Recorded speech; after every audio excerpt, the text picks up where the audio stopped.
Salam sejahtera saudara-saudara yang dikasihi Tuhan. Marilah kita akan merenungkan kebenaran firman Tuhan yang saya beri judul Jangan Lari dan Menjauh dari Tuhan. 1 Samuel 30 ayat yang ke-8. Kemudian bertanyalah Daud kepada Tuhan, katanya, haruskah aku mengejar gerombolan itu? Akan dapatkah mereka kususul? Dan ia berfirman kepadanya, kejarlah, sebab sesungguhnya engkau akan dapat menyusul mereka dan melepaskan para tawanan. Mari kita berdoa. Bapa di dalam surga, kami datang kepadamu, kami siap untuk merenungkan firman-Mu. Oleh sebab itu berbicaralah kepada kami, karena kami siap untuk mendengar dan melakukannya. Di dalam nama Tuhan Yesus kami berdoa. Amin. Dalam 1 Samuel pasal yang ke-30, kalau kita memperhatikan dan membaca, ini dikisahkan bahwa orang Amalek menyerbu tanah Negeb dan Ziklag. Dan perempuan-perempuan serta semua orang di kota itu ditawan oleh orang Amalek, termasuk anak dan istri Daud. Ketika Daud dan pasukannya sampai di kota itu dan tahu bahwa anak dan istri mereka telah ditawan Amalek, mereka sangat sedih. Mereka marah. Bahkan dalam kemarahan mereka, rakyat Israel hendak melempari Daud dengan batu. Namun dalam keadaan terjepit seperti itu, Daud menguatkan kepercayaannya kepada Tuhan.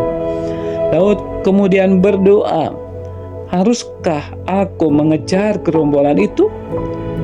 Akan dapatkah mereka kususul?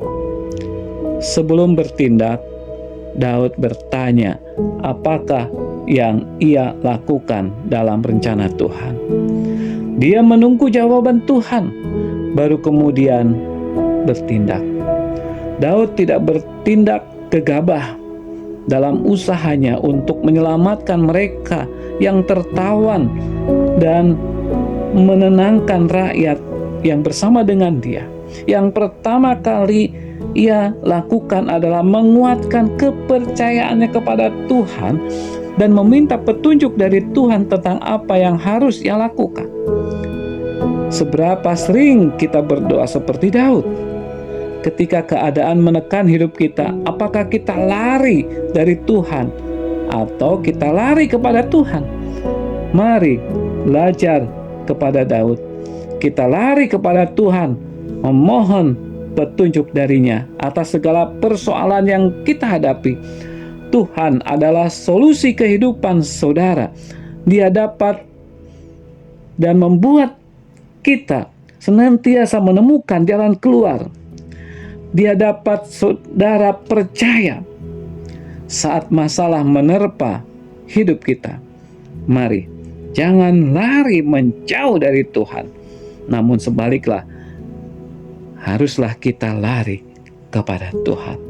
Dan pasti saudara akan mendapatkan keselamatan, berkat, dan solusi yang terbaik pada waktu menghadapi persoalan di dalam hidup ini. Mari kita akan berdoa. Bapa di dalam surga, kami bersyukur dan kiranya dalam menghadapi persoalan apapun juga, kami mau datang kepada Tuhan. Kami mau lari kepada Tuhan. Karena kami yakin bahwa Engkaulah yang akan menolong kami, bahkan memberikan solusi yang terbaik ketika kami sedang menghadapi persoalan dan pergumulan hidup ini. Terima kasih Tuhan. Inilah doa kami. Di dalam nama Tuhan Yesus kami berdoa. Amin.